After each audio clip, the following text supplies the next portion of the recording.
Hello student, NCERT गणित कक्षा 10वीं में आप सभी का स्वागत है। आज हम लोग प्रश्नावली 12.1 में प्रश्न क्रमांक 3 करेंगे। तो आइए सबसे पहले प्रश्न पढ़ लेते हैं। प्रश्न में दिया गया है, एक तीरंदाजी लक्ष्य को दर्शाती है जिसमें केंद्र से बाहर की ओर 5 क्षेत्र गोल्ड, रेड, ब्लू, ब्लैक और वाइट चिन्हित हैं जिनसे अंक अर्जित किए जा सकते हैं। गोल्ड वाले क्षेत्र का व्यास 21 सेंटीमीटर है तथा प्रत्येक अन्य पट्टी 10.5 सेंटीमीटर चौड़ी है। अंक प्राप्त कराने वाले इन पांचों क्षेत्रों में से प्रत्येक का क्षेत्रफल ज्ञात कीजिए। तो इसमें जो हमें दिया गया है गोल्ड का व्यास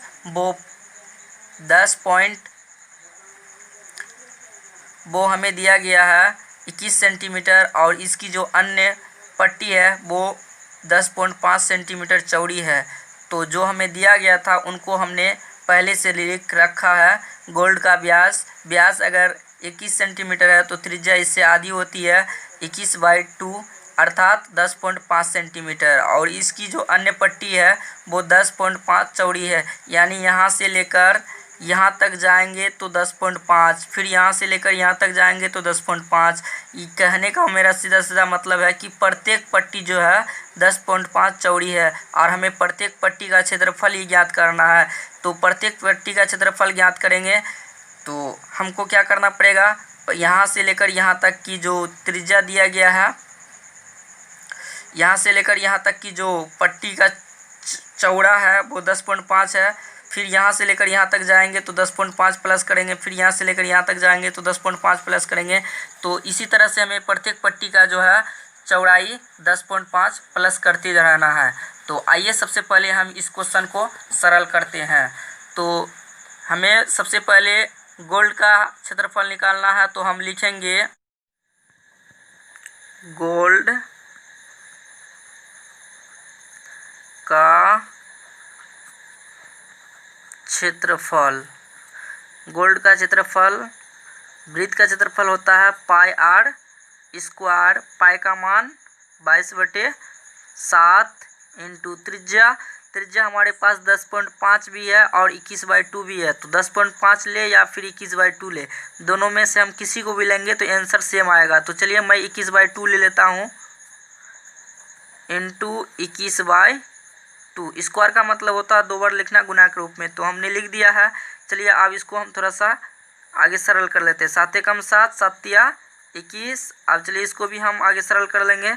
11 दूना 22, तो 11 इंटू 3 इंटू 21/2। जब हम इसको इतना से गुना करेंगे तो मेरे पास जो इसका आंसर आएगा वो आएगा 693/2।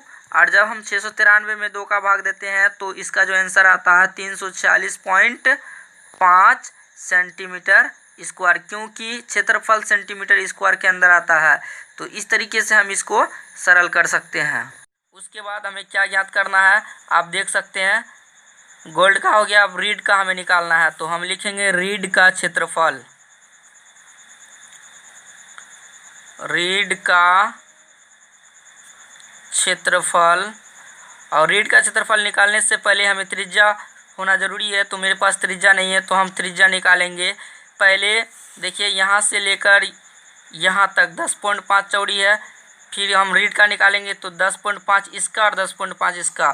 तो 10.5 और 10.5 कितना हुआ, टोटल 21 हो गया। तो इसका जो त्रिज्या होगा 10.5 प्लस 10.5 अर्थात जब जोड़ेंगे तो 21 सेंटीमीटर इसका त्रिज्या आएगा। तो रीड का क्षेत्रफल क्या होता है पाई आर स्क्वायर। तो पाई का मान, पाई को ऐसा ऐसा रखेंगे।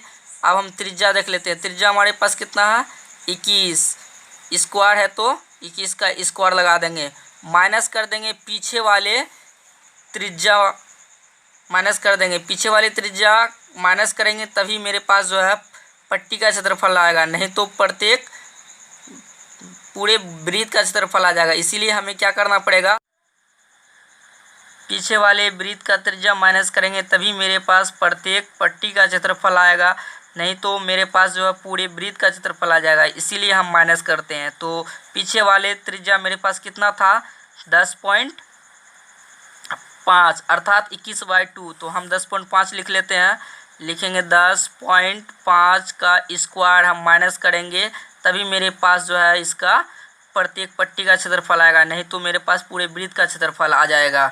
तो अब हम इसको क्या करेंगे, आगे सरल कर लेंगे। पाई का मान 22/7 इंटू जब 21 का स्क्वायर करते हैं तो 441 माइनस 10.5 का स्क्वायर करेंगे तो मेरे पास जो इसका रिजल्ट आएगा वो आएगा 110.25। आप करके देख सकते हैं।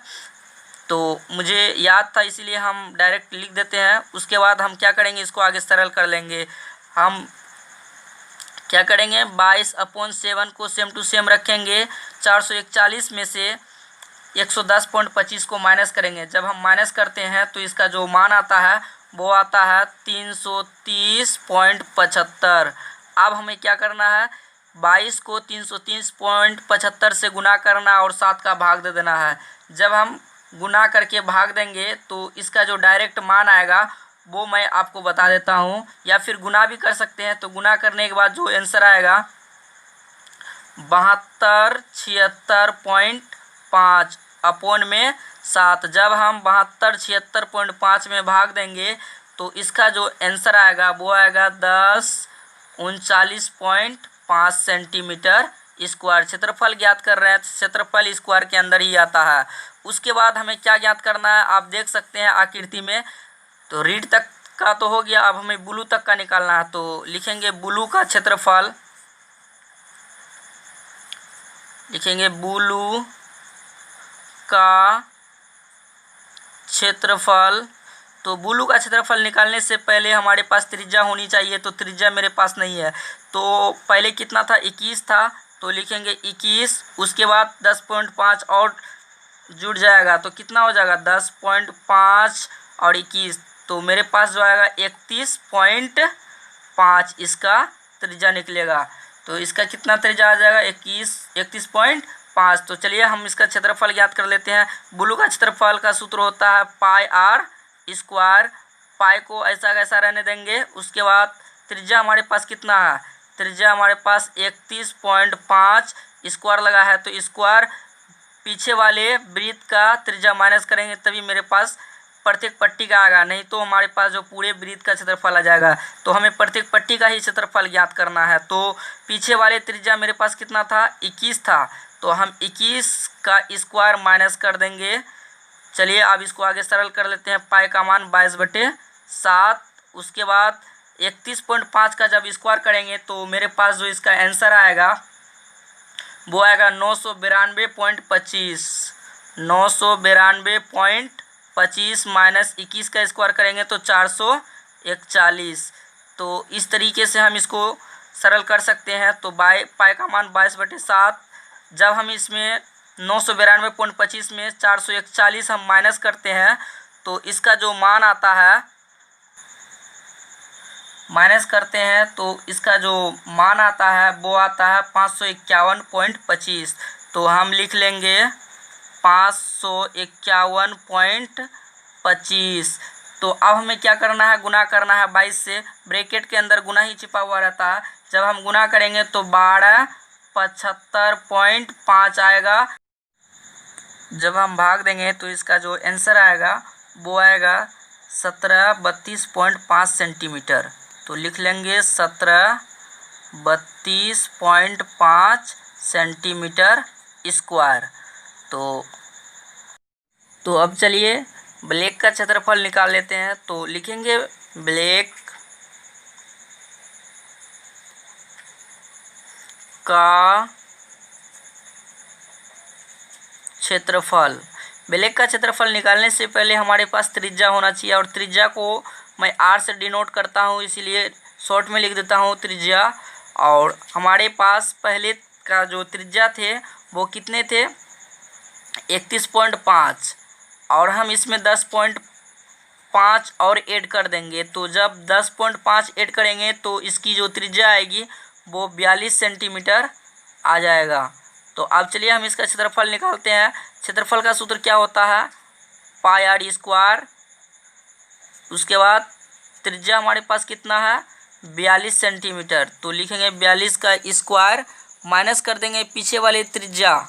तो पीछे वाले त्रिज्या हमारे पास कितने थे, 31.5।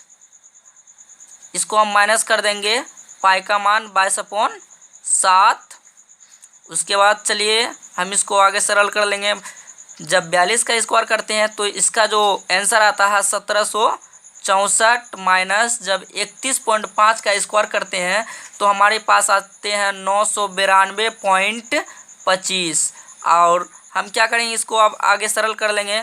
22/7 जब हम इसको माइनस करेंगे तो इसका जो मान आएगा 777.75 सेंटीमीटर।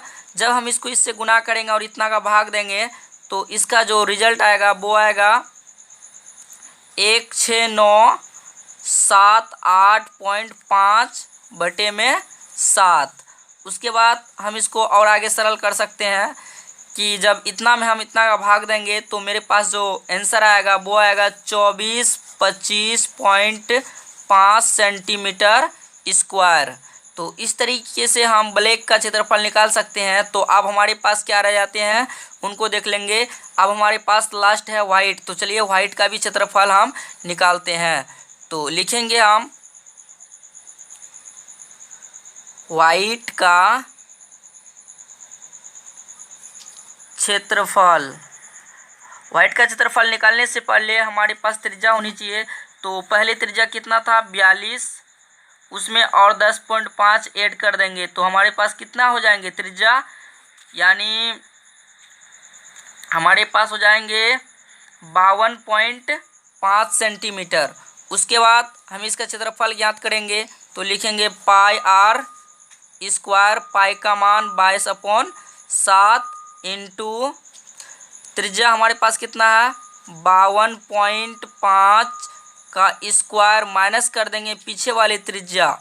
तो पीछे वाले त्रिज्या हमारे पास कितने थे, 42 थे। तो 42 का स्क्वायर हम माइनस कर देंगे तभी मेरे पास प्रत्येक पट्टी का क्षेत्रफल आएगा, वरना नहीं तो हमारे पास पूरे वृत्त का क्षेत्रफल आ जाएगा। तो चलिए अब इसको हम आगे सरल कर लेते हैं। 22/7 जब हम 52.5 का स्क्वायर करते हैं तो हमारे पास जो इसका आंसर आता है 2756.25। 2756.25 माइनस कर देंगे 42 का स्क्वायर 1764। उसके बाद चलिए इसको अब आगे सरल कर लेंगे। 22/7 2756.25 में 1764 माइनस करेंगे। जब हम माइनस करते हैं तो इसका जो आंसर आता है वो आता है 992.25।